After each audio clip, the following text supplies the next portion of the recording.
So we did the whole show we talked about after Val Kilmer died. I went back and rewatched the Doors movie. One of Val Kilmer's best performances was as Jim Morrison. I mean, he's in every freaking frame of that movie. Wow. I mean, how he didn't get an Oscar for that movie is just a travesty. Wow. It rejuvenated my whole love of the Doors. Wow. I hadn't listened to the Doors in 20, 30 years. Man. And now I am on a Doors kick. Like, are you serious? After That's rewatching the movie and then just what they did musically.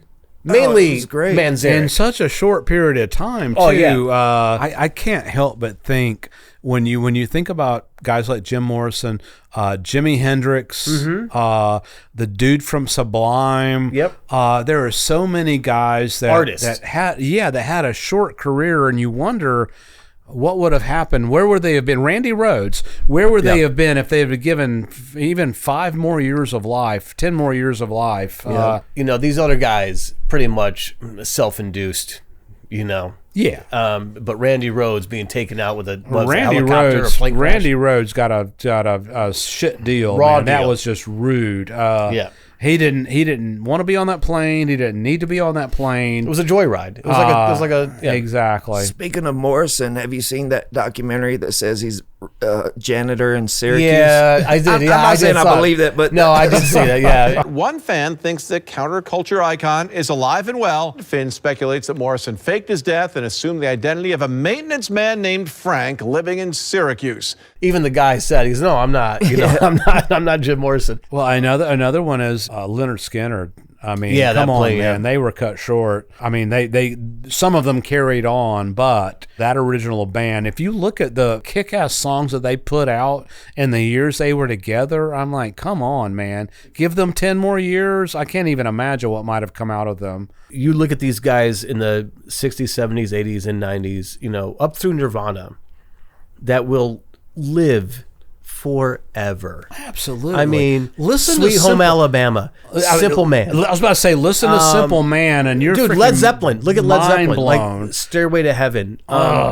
If they ever do go to Mars, that's what they're going to be playing up there. They're going to be playing Welcome to the Jungle. They're going to be playing. You put on Touch Me by the Doors, and it's like, are you fucking kidding me right now? Yeah. Think about Light My Fire. With the technology they had to record it on, maybe an 8-track, small little studio. It was a 4-track, and then it went to an 8-track. Compared, they had very limited technology. It was all about great songwriting, whereas somebody like Wolfgang has 1,000 tracks. Yeah. And, it's just like, you just got to simplify it. Yeah. Write a simple He's got 1,000 song. tracks in his dad's last name. That's what he's got. Right. And that if you, for instance, if you go back and listen to Boston, the original Boston album, and think about the technology they had, Tom Schultz's freaking mind, and his amazing guitar playing ability.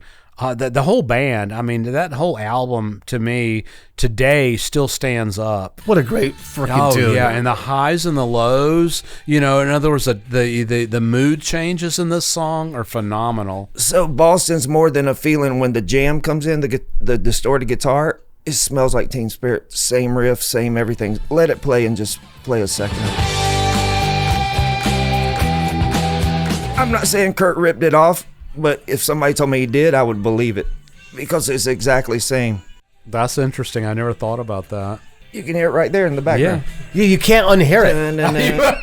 Yeah. No, you can't unhear it. Once you hear it, you'll hear it every time you hear the song. More than a feeling is Teen Spirit. Well, Teen Spirit is more than a feeling.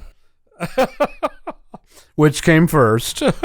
I mean, just listen to the lyrics too, and the like I said, the time changes are just phenomenal. The mood changes in this song. Absolutely. And I know we keep picking on Wolfgang, but that's what he's missing. Yeah, I would agree with that. But the thing is he'll never get away with that. So to me, he might as well accept it and ride it out and see if he can write a hit song. He's being given every opportunity. There's a lot of music that's out there that's mediocre that rocks, especially in country music. Like you listen to anything, and I like Luke Combs, and I like Morgan Wallen. All their songs are hits. But you're talking about music royalty, though, basically, and I mean, it's always throughout human time, royalty has always risen. Oh yeah, I mean the nepotism is a clear factor, but the bottom line is either you're going to write and deliver a hit like More Than a Feeling or Smells Like Teen Spirit, or you're not.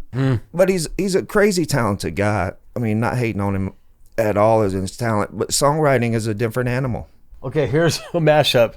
Smells Like a Feeling. Oh, did somebody do that? Are you serious?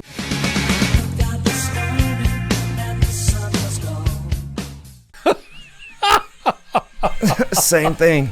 That's funny. You know what? It's all good. I like them both. I mean, what are you gonna do? I won't call that a ripoff. That's not a ripoff.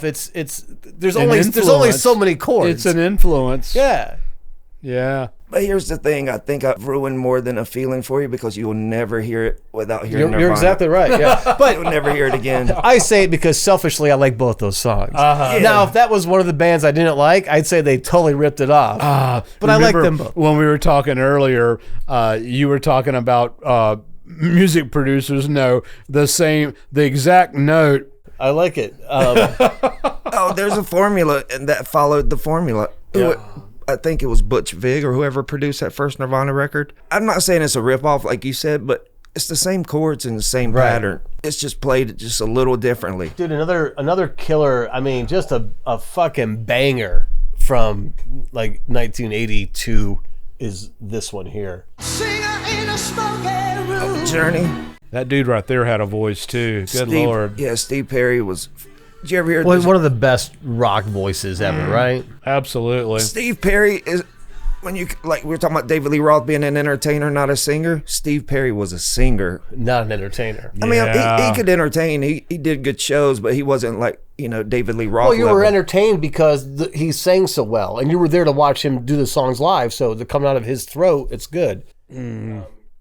But yeah, that guy was seeing David. Now, again, I love David Lee Roth, but when he comes out swinging swords and cutting off his nose, it's like, dude, you got a whole show to go here. Yeah, do that later. Another band they'll be playing on Mars when they land. Yeah. Like, what are you going to bring when you go to Mars? What are you bringing? Right? Are you going to be bringing high life? Like, when you land, you're going to have a drink. Yeah. Right? And you're playing Only the Young from Journey. I mean, come on. Absolutely. That's a good one. Yeah. Journey's gonna last forever. I mean, there's a few songs that never don't work. And Journey, Don't Stop Believin' is a ringer. It's a 3-pointer every time you want it. And people hate on it. There are people that hate on it. It's like, how do you hate on Don't Stop Believin'? And you got the Tony Soprano special shirt on right now, Brady.